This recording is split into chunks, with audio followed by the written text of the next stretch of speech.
feel like we were further ahead All right. of this. That's okay. I thought I left off here. I have one. Chamberlain? We left Yeah, off you- that. Whoa. I have FDR. Let's see Invade what the the Not to paper attack and this. the- Oh, we already did that? We're way ahead. Okay, so I just looked back at my last video that I posted. Yeah, I was right there. Right here? there. Okay. Congress? No. Now, you guys all remember where Albania is? Oh, wait, maybe not yet, but your maps are due when? Tomorrow. Wednesday, yes.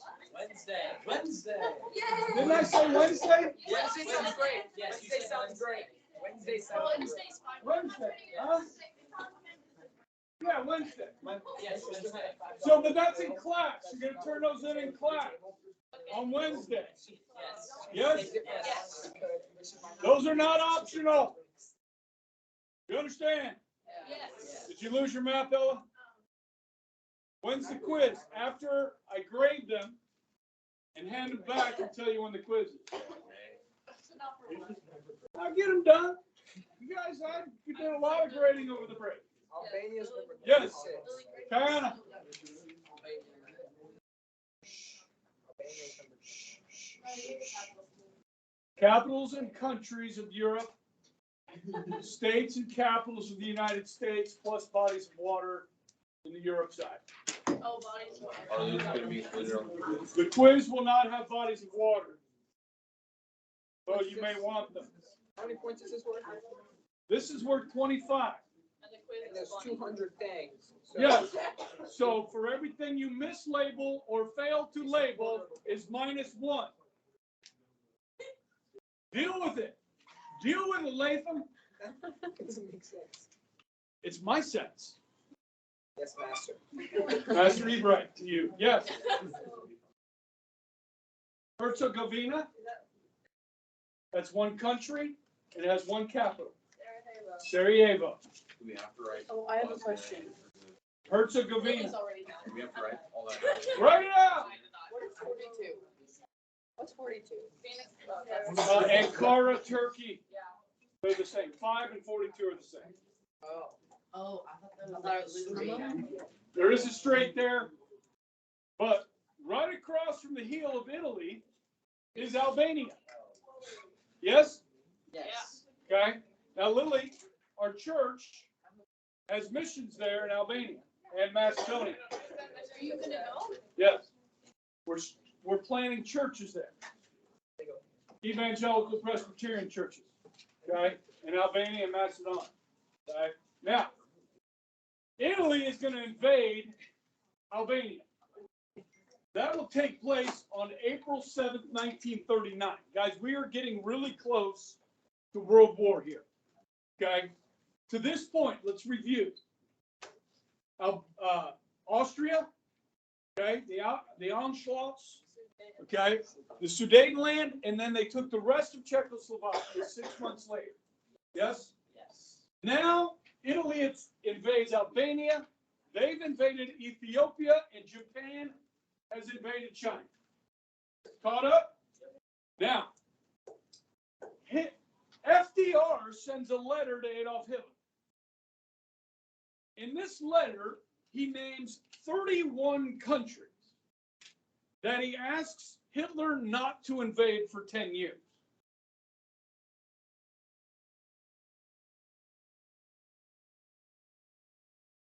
So this would be like Joe Biden sending a letter to Vladimir Putin saying, we understand that you've invaded the Ukraine, but we ask that you please not invade Lithuania, Estonia, Latvia, Poland, Hungary, Czech, Slovakia, all these countries. Okay? What is Putin going to do with that letter? Crumble it up. Hitler's going to read this letter in front of the Reichstag, which is all Nazis by now, yes. And he's going to mock the President of the United States, saying, we want no Poles, we want no Czechs, we want no Norwegians. And they're all laughing and mucking it up over this letter from FDR. Now, what is FDR doing? Is he buying time? Trying to buy time? In reality, he's telling Hitler the United States will not be prepared for war for 10 years. Okay, what Roosevelt is actually doing, he's playing politics in the United States. He's talking to the isolationists in America. You understand? He's reinforcing that he is not going to take this nation to war. Okay? Now, this kind of pissed Roosevelt off. So he goes to Congress and says, look, we need to repeal the arms embargo, not just send weapons, but send bullets and bombs with them. And Congress says, no, because Congress needs to get reelected too. And the American people don't want war. Would you say that's the sentiment today? That we stay out of the Ukrainian conflict? Would you say that's the sentiment of the American people?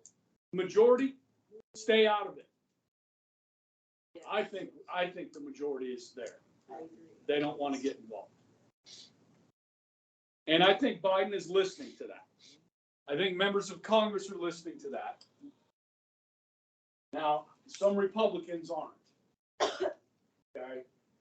But, yeah, I mean, if we go to war, will certain people profit from that war in the United States? Yes. Those are the ones, sometimes, that are pushing us towards war. Does this make good ratings on CNN? Yes. Yeah, it's great ratings for the news channels. Because people want to know what's going on. And if we go to war, it really boosts the news media. Yes? These are things we have to watch out for.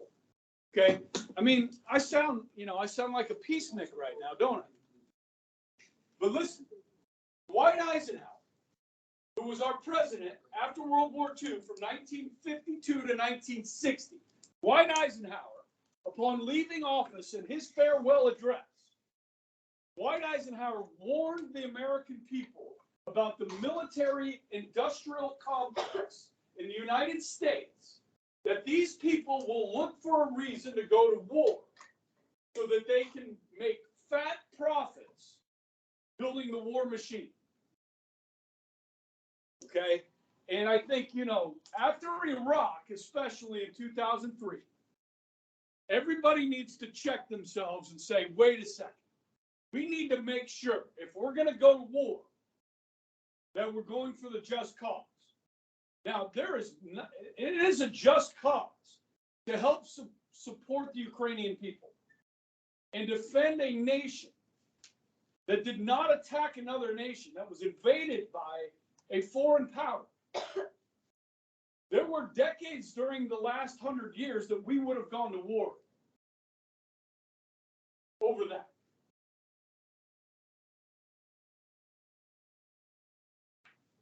This decade, I'm not so sure. So, I mean, everybody's got, is entitled to their own opinion on that. Okay? Just understand, what is happening to the Ukrainian people is awful. War sucks. And war is going on there right now. And innocent people are dying. A lot of them. Putin is rounding up Ukrainians and sending them to camps in Russia. Now, there's a lot of propaganda going on both sides. You understand? And we have to read that and make good decisions, okay? And I feel real sorrow for Ukraine. I really do. It's awful. But I also know what war means for us and what it could lead to, which could be a much bigger war. So I don't know. I mean, I'm hesitant. But guys, it's been what? It's over 3 weeks, right? The Russians have not yet taken a major city in Ukraine. Now, they're trying to take one right now. And it's costing a lot of lives.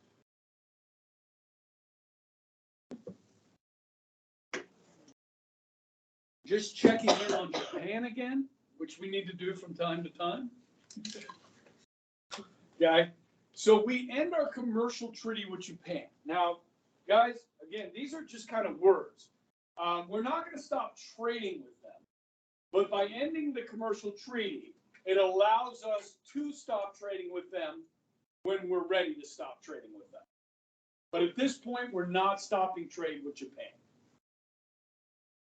So this frees Congress to stop the sale of war materials to Japan. War materials, oil is the big one. The Japanese Empire needs oil to continue its incursion into China. They need rubber, which they will import a lot of rubber from the Western Hemisphere. They need iron ore. They need steel. And these are all things that we trade with Japan with. So they're using the materials and weapons because remember our neutrality. You can buy stuff from us. We're not going to sell you the bullets or the bombs, but you can buy stuff from us. So, you look at the date, April 7th, okay, and you guys know it's December 7th, 1941 with Japan, okay. This is actually a picture of the Reichstag, okay, and this is when they had that fire. Remember that when Hitler took over, there was a fire, somebody set fire, they arrested the communists.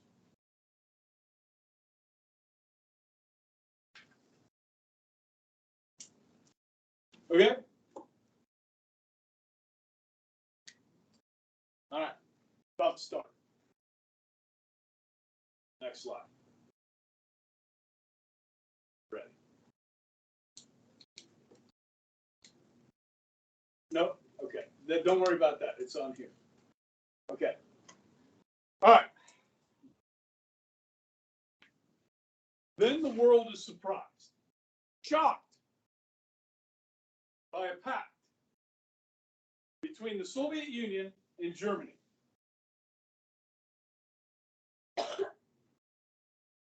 You've heard of this, the Molotov-Ribbentrop Pact. Okay.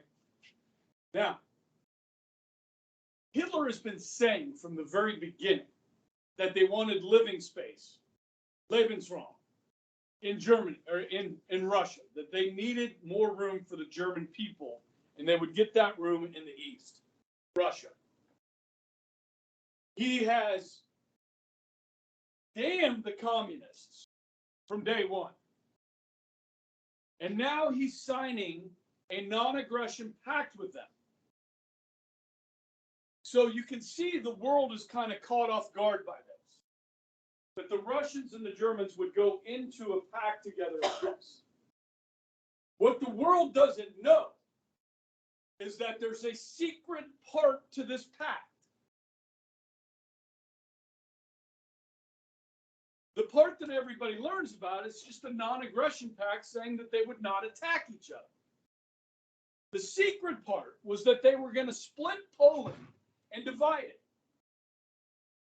And that Germany would not stand in the way of the Soviet Union if they tried to take Estonia, Latvia, and Lithuania.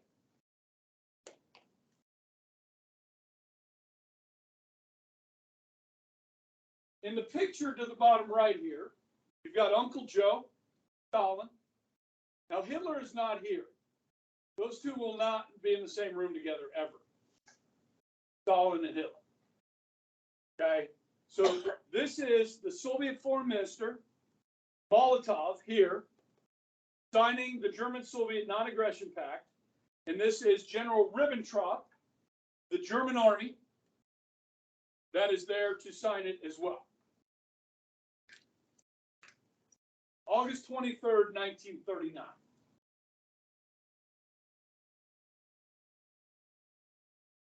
This is 8 days before the invasion of Poland.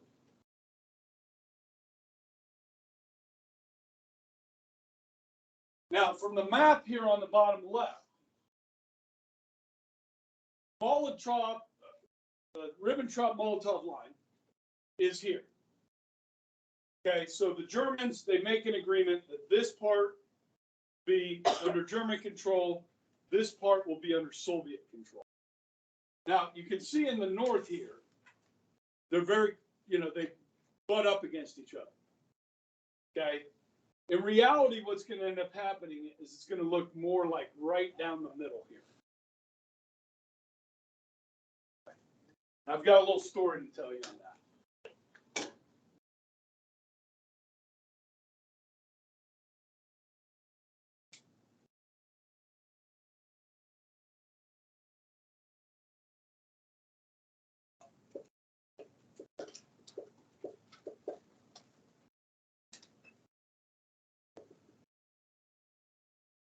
This is what it'll end up more being like, okay?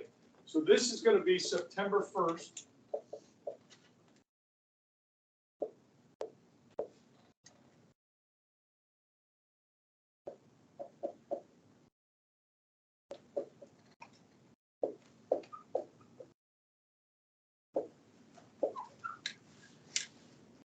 Everybody with me? All the country's border, Poland, okay? Now, Poles, they're going to fight. Unlike the Czechs or the Austrians, the Poles are going to fight. And as you'll learn about on the next slide, Britain and France have said that if Poland is invaded, they will go to war. So this will be the start of World War II. Okay? As the Poles prepare for this, they will put about 90% of their defenses on the Western Front and about 10% on the Eastern Front with Russia. Because the Poles know the Germans are coming. They don't know the Russians are coming. You understand? Now, the Poles are fighting with World War I type weapons. They do have tanks, but they're old. They do have aircraft, but they are not a match for the German Luftwaffe, which is now flying monoplanes, which are single-wing planes, versus the biplanes of the World War I era. With me on that? In fact, the Poles will still be using cavalry, horseback, cavalry. Okay? So when the Germans invade, they're going to use what's called blitzkrieg. And I'll get into that in the subsequent slides. But I want to tell you the story first.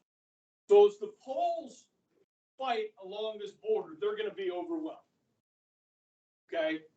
But the Germans cannot roll right over them that quickly. Kind of like Russia and Ukraine right now. They did it faster than this, but okay. When the Soviets invade 2 weeks later, there's very little resistance from the East. So the Soviets are going to move much quicker than the Germans. In fact, some Soviet troops will go too far because they're moving so fast. And that's where I bring you the story of a small town northwest of Warsaw called Genoa. Now, most people never heard of this town. Small town. It's got roughly around 3,000 people living in this town. But what's interesting about the makeup of this town is that it is almost 50% Polish and 50% Jewish. Now, as you guys know, most Poles are Catholic, yes?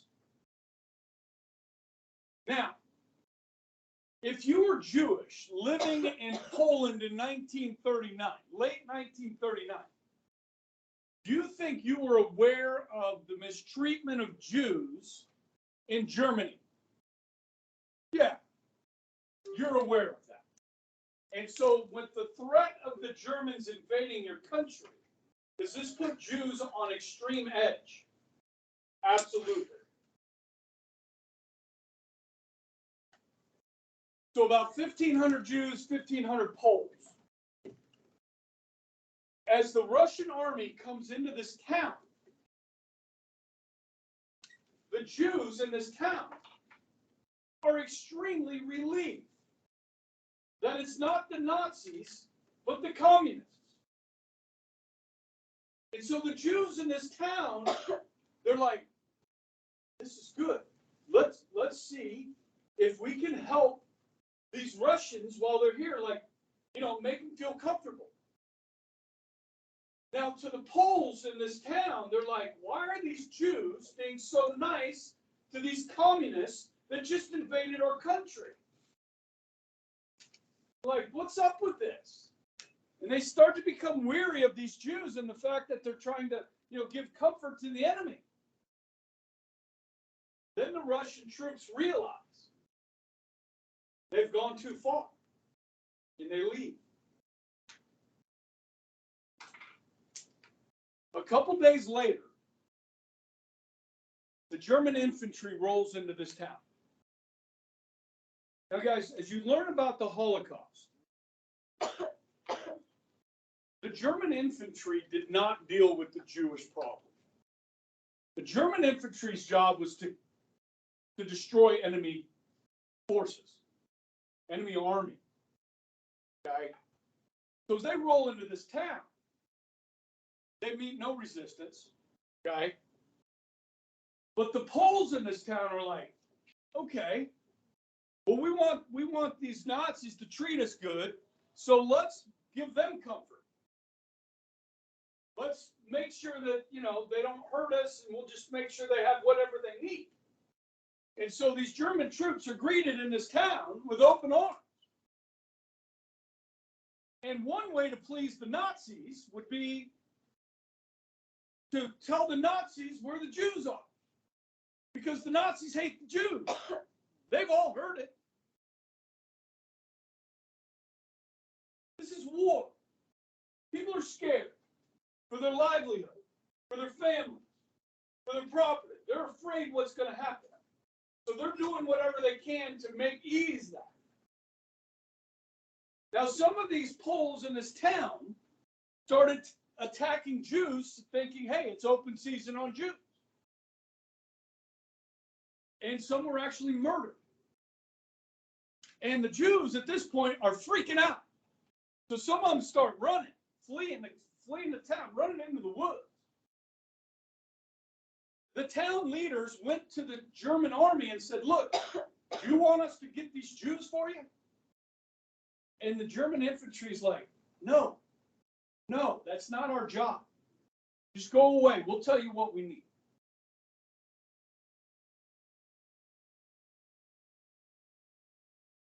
What happens next, guys, is an atrocity that the world did not know about until the fall of communism in the Soviet Union in 1991.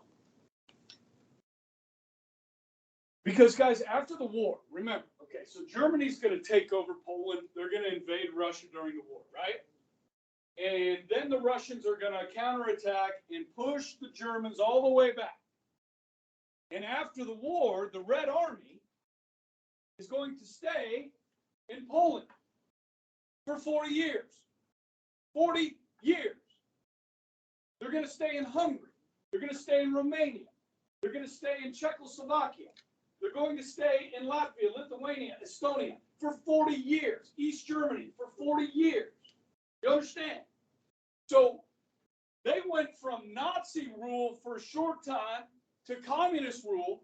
And what happened in this town in 1939, nobody learned about until the archives in the Soviet Union were opened up after the war.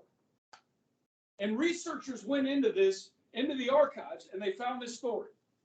And this author, Jan Gross, wrote a book about it. And I read this in graduate school. It's called Neighbors. The town leaders began to panic because they knew some of the Poles had killed some of the Jews. They're like, how are we going to cover this up? What are we going to do about this? And so even though the German infantry said, we don't want the Jews, there's a group that comes in, guys, after, called the Einsatzgruppen. These are the people that deal with the Jewish people. Okay, and we'll get into that. But the town leaders rounded up the remaining Jews, which was down to about 1,200, about 1,500 living there. Some of them escaped to tell the story of what happened. they brought them all to the town square, the Jews. And again, the Germans are like, we don't want them. Feeling guilty, trying to cover up what they had done. There was a large barn not far from the town square. They put those 1,200 Jews in that barn. And they locked the door. And then they burned it to the ground, killing 1,200 innocent people. The author's thesis, here is, it's about the atrocities that take place only in a crisis, only in a war. Okay? That these people that had lived together for generations, worked together, went to school together, because of this war, turned on one another. It's a horrible story. And these are the things we talk about. Again, I sound like a peacenik here. You know what I mean? These are the atrocities that take place that are happening right now in the Ukraine. Now, we could stand up and say, you know what? We're not going to watch this happen. And we could go to war to stop it. But what more atrocities will come from that? We don't know.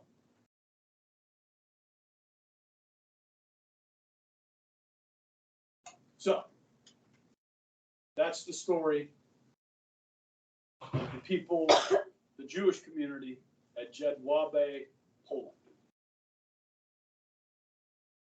It's J-E-D.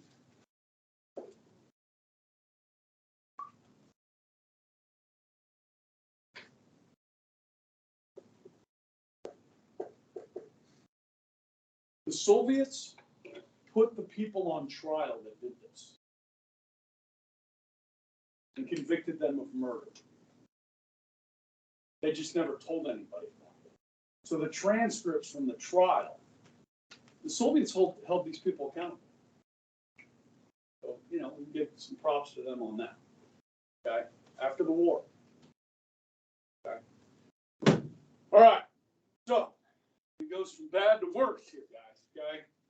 And one of the things when we talk about the Holocaust, and this is it's hard because you have to look in the mirror here. When you study the Holocaust in countries like Lithuania, Romania, it is often the people of those countries that aid the Nazis in the Holocaust. Okay, it's not just the Nazis. Now, the fact that the Nazis controlling their countries create that situation where the citizens will turn against their neighbors.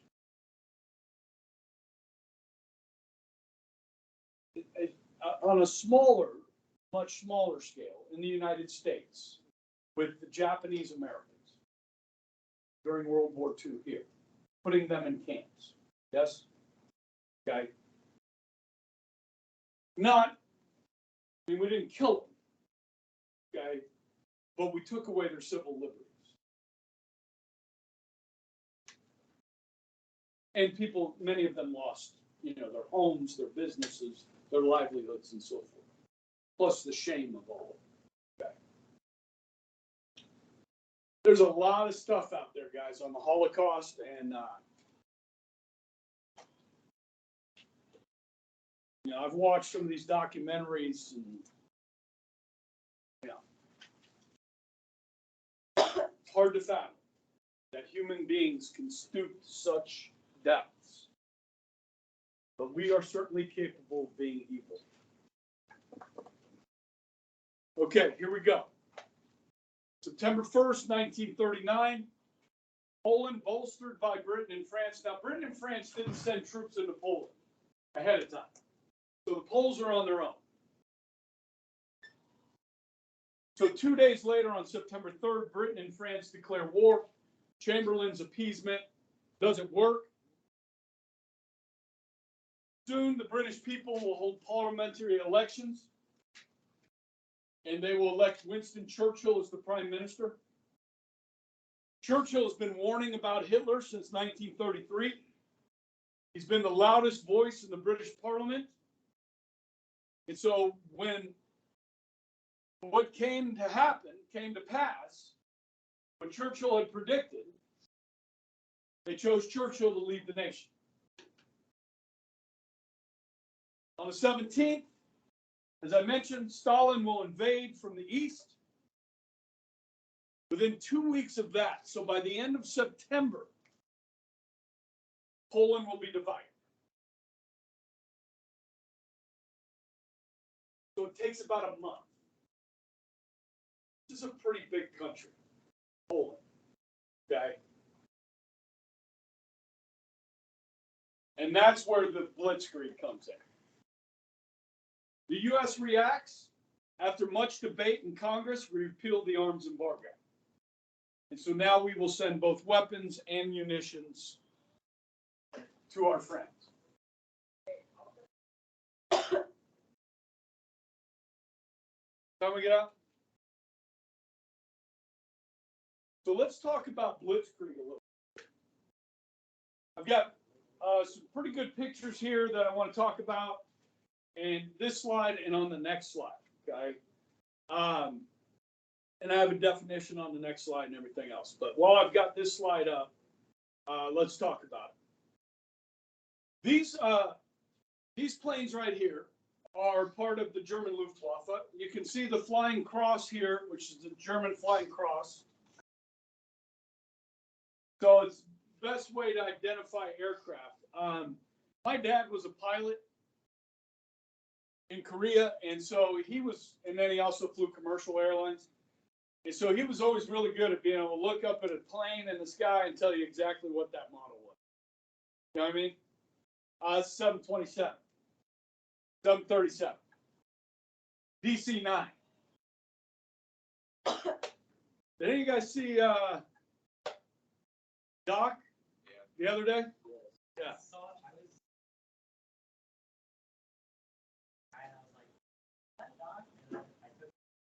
Yeah.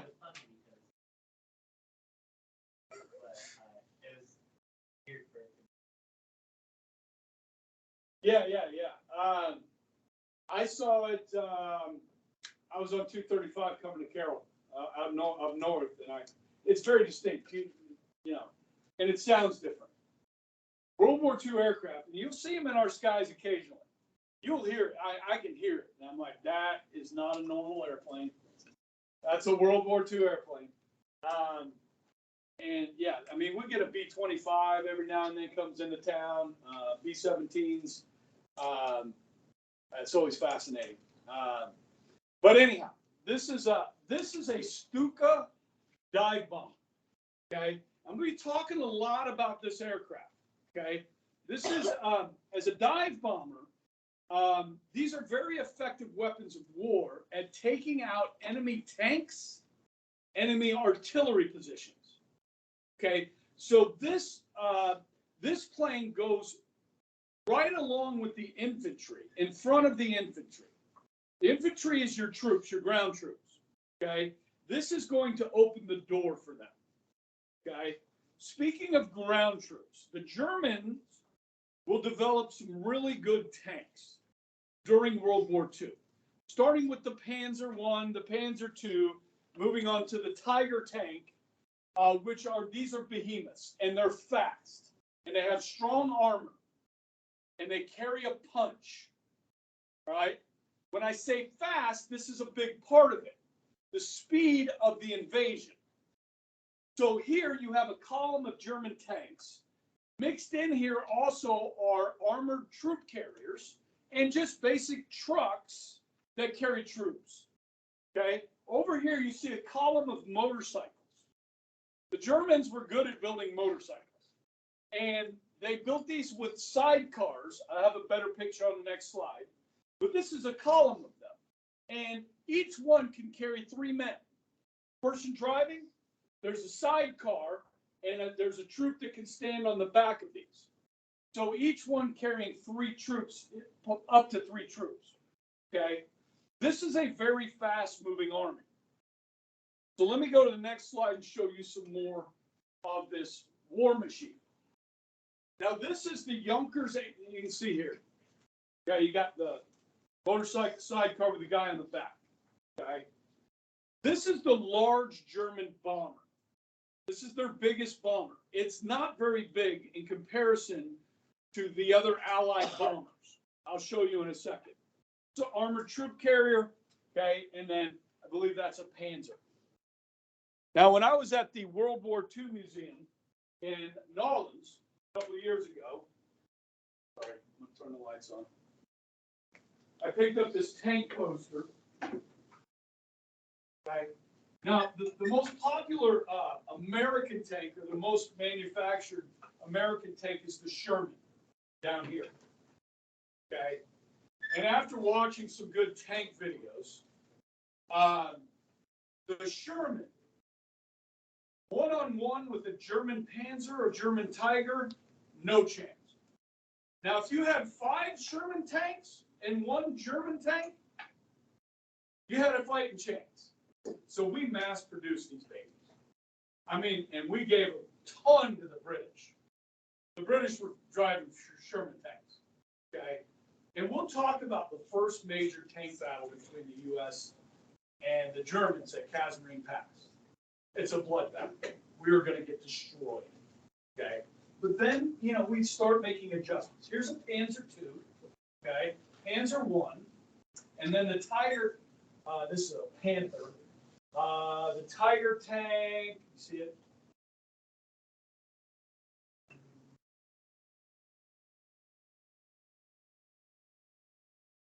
That's what, right here. Here's the Tiger. Yeah, that's okay. Now, the people debate this. The best tank on here, T-34, which is a Soviet tank. Okay, which is this one right here. Okay. All right, let's move back over to the air. Okay. Now, this is the Junkers 88. This is the German heavy bomber. Now look at it in comparison.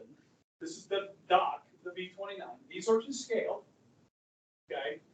So this is the bomber, the heavy bomber. This is the Junkers, or excuse me, the Stuka dive bomber.